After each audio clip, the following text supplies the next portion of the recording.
economy really transformation, we have to merge our efforts. Very practically on the role of the industry leaders, but the industry in general when it comes to innovation and systemic change. One of the key aspects that I would like to underline is actually that industry can really support the reduction, or we can reduce by this cooperation the reliance on some of the traditional resources. And when I say resources, I don't mean resources only in terms of natural, for example, resources, but even knowledge and approaches. And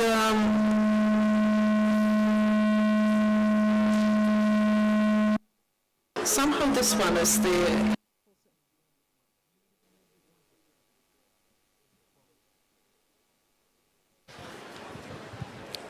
Let's try. Yes, that one is better. Otherwise, I was hearing myself instead of focusing on what I'm saying. So the first, and I think this is the key message that I would like to say today, that industry and industry leaders can be the ones, based on their practical implication, to teach us, those who are policy or standards making, normative setting institutions, to reduce reliance on traditional resources, if I can put it like this.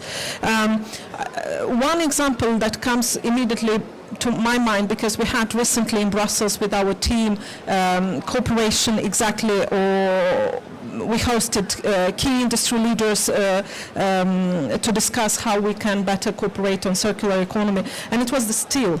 So the steel industry, and it's an industry or sector with many upstream and downstream implications. And currently, there are really multiple technological solutions which are being explored, with different solutions adapting to different circumstances. We had one company that had the mission to decarbonize this hard-to-abate industries, and they started with steel production. So it aimed to produce steel with up to 95% lower CO2 emissions compared to traditional methods. So I think this is big for such an industry, for steel industry.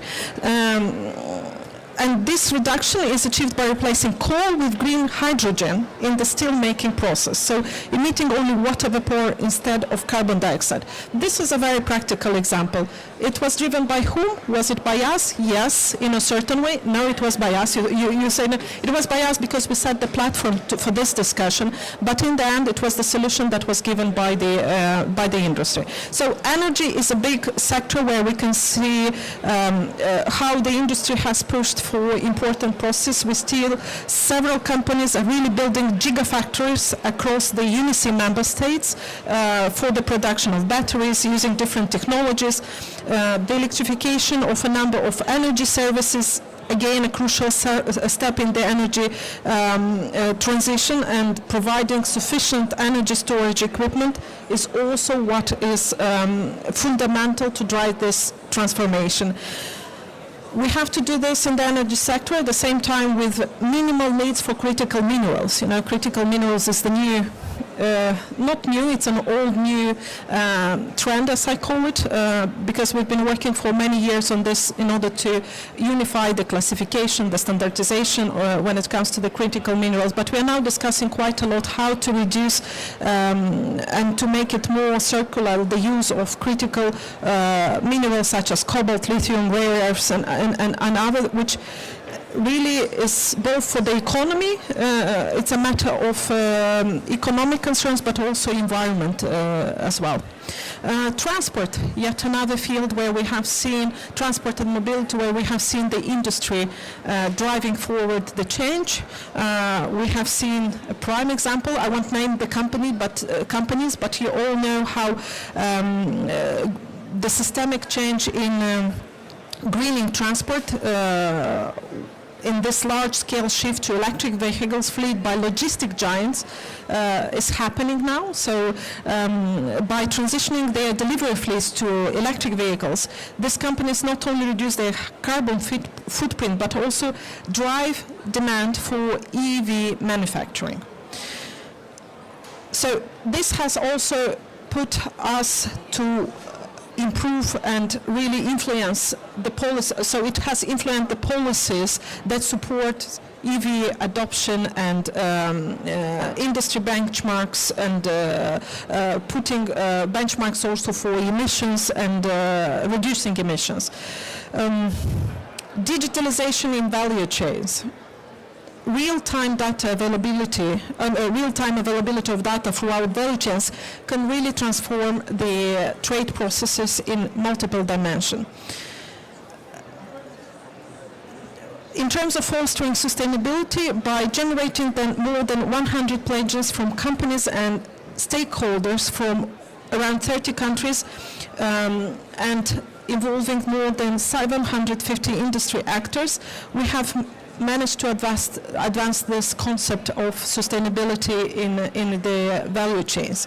And this pledge involves measurable actions with specific KPIs for advancing traceability and transparency in, for example, the garment and footwear industry. This is impressive, and I hope many pledges will follow as well.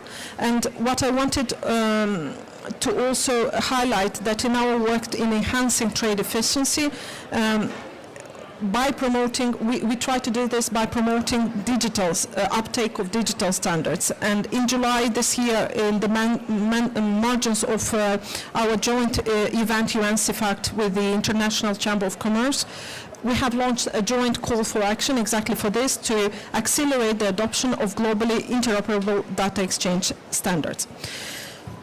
With all of these more practical examples, it's one way to say that we have seen for many years how industry really influences the processes, the transformation, the greening of the economy. And as I've mentioned from the beginning, as I indicated with a few examples, it has to be a close cooperation, both from those who are setting the policies, who are providing the platforms, be it via networks like we have on our network on specialized formats and working groups, or the action forums that we have. Together in cooperation, we can set this very practical processes and really accelerate some of the transformation that is really needed now. Otherwise, we keep only talking, only discussing, but without some of the practical tools that we really need now. So this is my call for today. Let's look what we have on the table that we have developed together with the industry, and try to really put some of them into more practice by concrete actions that we can deliver. Thank you.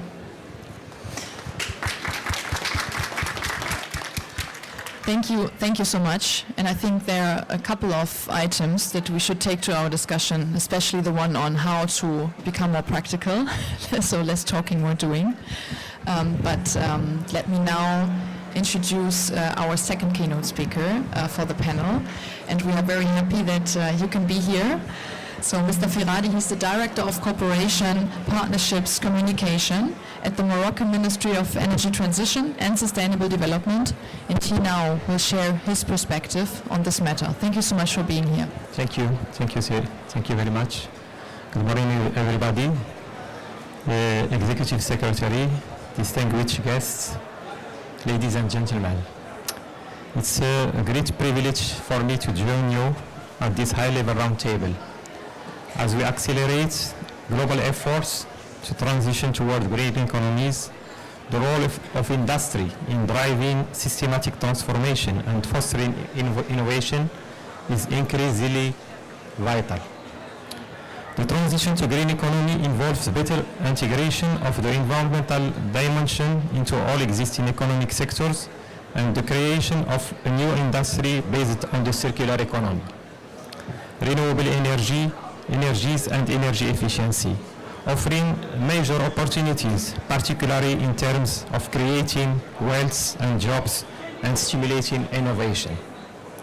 In Morocco, the industrial sector is the driving force behind economic development, ranking first in terms of its contribution to national wealth and third in terms of job creation.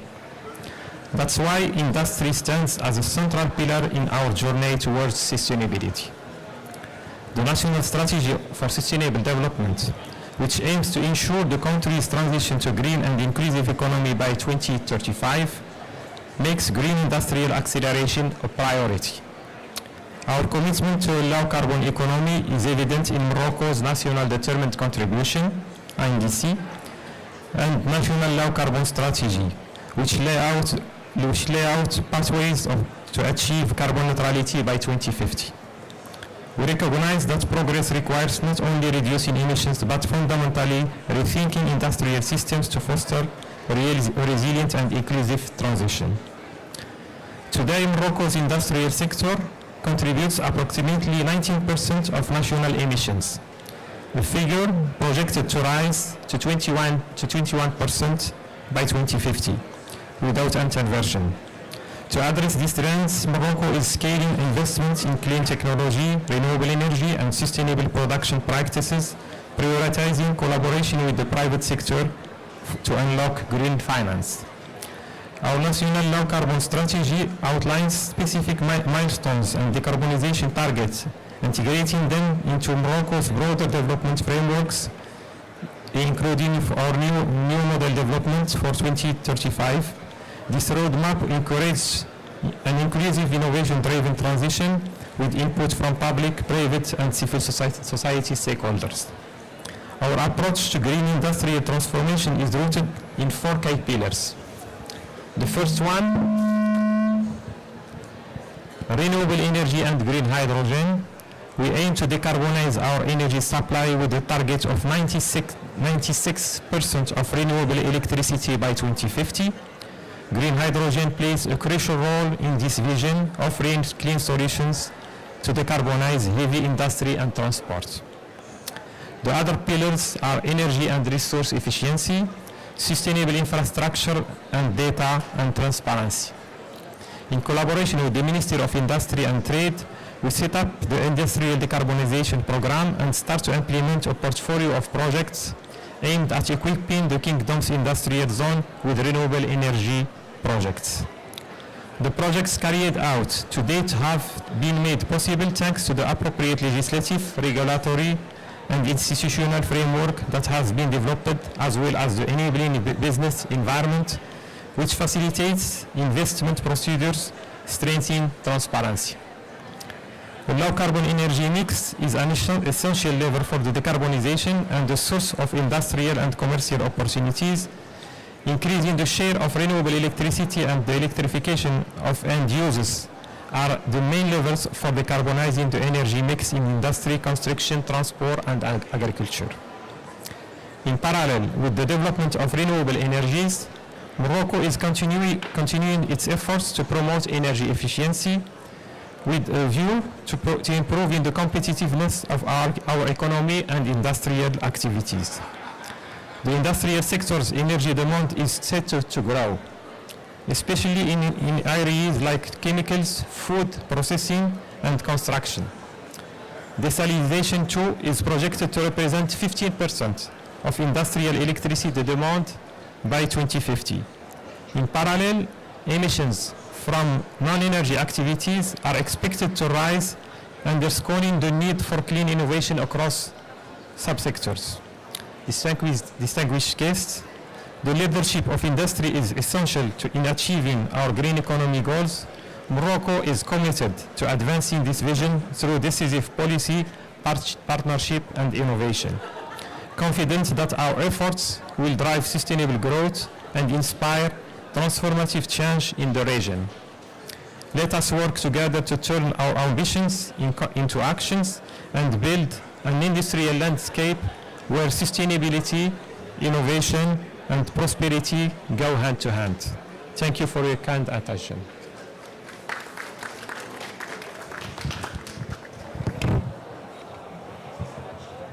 Much for joining and for giving us your perspective.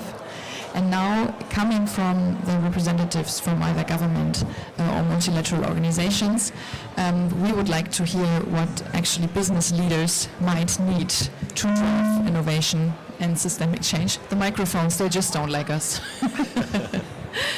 And I'm really happy to have two knowledgeable and experienced panelists here with me today.